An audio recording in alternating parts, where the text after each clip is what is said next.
Hi, my name is Eric Olson, President of Infinimpg. Behind me here is a 2003 Jeep Wrangler. I chose this vehicle particularly for the space underneath the hood, but as well as the problems that Chrysler has been having with Jeep.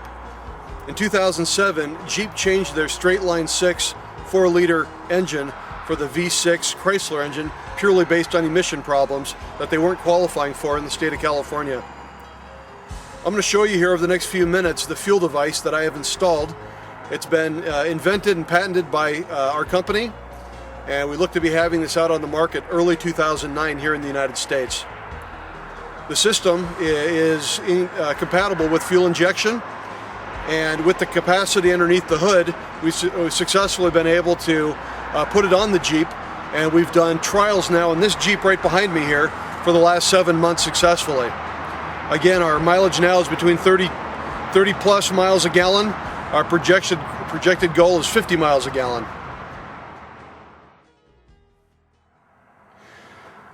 This is the Jeep Wrangler 2003, the 4-liter straight line 6. And what I'm about to show you is the prototype fuel device that I have put on this Jeep through our company, Infinimpg. We have successfully created final products in the Asian Pacific Rim, particularly Australia, Japan, and in Korea, both on vehicles and motorcycles. But here you're going to see the prototype for the US. Because of emission standards, we've had to take a different approach, which has successfully proven to be the direction in which we're going to go. These right here are the patented fuel device, which we call the FVI. And this takes the fuel injected gasoline and it atomizes or vaporizes it, prepares it for a better burn before it goes into the cylinder. This system has been on this Jeep for 7 months. We've done trials with this Jeep before we installed it as well as after, and the results are noticeable. Again, we're 30 plus miles a gallon now with the fuel system on the Jeep, whereas before we put it on it was 14 miles a gallon. So you can clearly see that preparing the gasoline for a better and cleaner burn does have its rewards. What I'm going to do now is going to show you, I'm going to start the Jeep up and I'm going to take you for a drive and let you see how this is working. We've kept this under wraps for quite some time now. We've been in patent pending position. We do have one patent, international patent, and I've got the company poised now for 3 additional US patents with another additional 4 international patents based on our commitment to gasoline, diesel, and lawnmowers, weed eaters, utility vehicles. So we are going to be branching this out. We currently have this design for the Jeep Wrangler, Grand Cherokee, and we're moving into the Ford F-150, 250 market for Ford, and also the Toyota Camrys. Our goal is to have this introduced to the US market by January, February of 2009. I just started the Jeep up just to let you hear it run.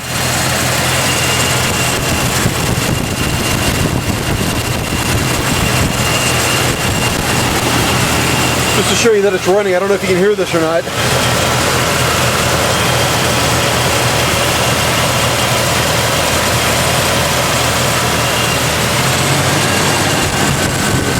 Again, these are the fuel systems. There's one fuel device per cylinder, and this Jeep is a straight 6, so it's got 6 devices, one for every cylinder. I'm going to walk around and I'm going to show you so you can hear the exhaust.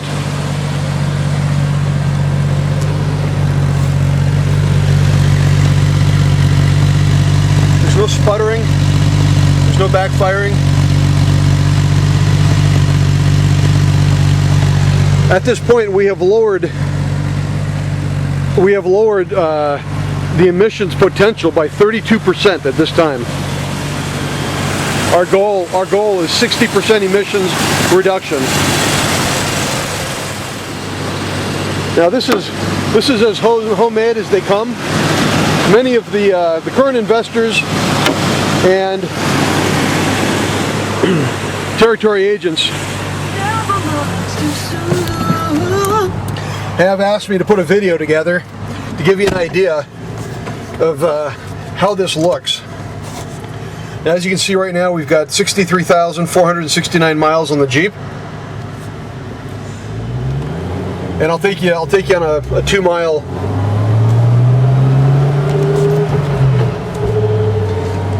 run so you can see it in motion. There's no sputtering. There's no backfiring. There's no conflict with the emissions regulated devices on this Jeep. Our position with this fuel system is to introduce the refining of the gasoline after the fuel injector. We have done, this is our 4th prototype in the US market. I've done fuel systems before the fuel injectors, before the carburation, on carbureted vehicles as well as fuel injected vehicles. In testing this out, we have been exploring these dynamics for the North American market for 7 years now, with successes. But this definitely proves that our system is working, and it works very well. We're based here out of Seattle, Washington, and are setting up territory agent positions here in the U.S.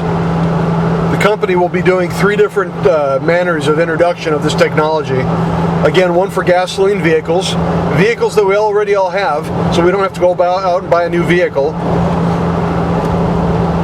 For the specific make and models, the Jeep Wranglers, Grand Cherokee, the Ford F-150, 250, the Toyota Camry, the Honda Accord, and then any other vehicles in 2010 and 2011 that we decide to put them on.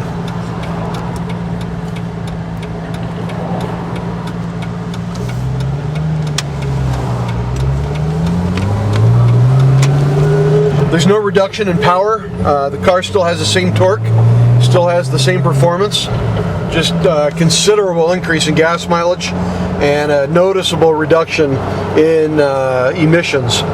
Again, like I said, the reason that we picked up the Jeep Wrangler as our prototype vehicle, the first or flagship vehicle for the US market, was because of the problems that Chrysler's been having with their V6 engines. And in 2007, they changed the inline 6 straight 6 engine for the V6 Chrysler 3.8 engine because that engine is not having issues with emissions, or currently not having issues. Our current market for the Jeep Wrangler is about 2.7 million Jeeps from 2006 back to 1991. We are designing a prototype for the port injection or carbureted version for the Jeep. That won't probably come out until the end of 2009. Our focus has been fuel injection because of so many of the vehicles already on the market that are fuel injected. The car runs great. There are no major issues here. And I look forward to you getting involved with me.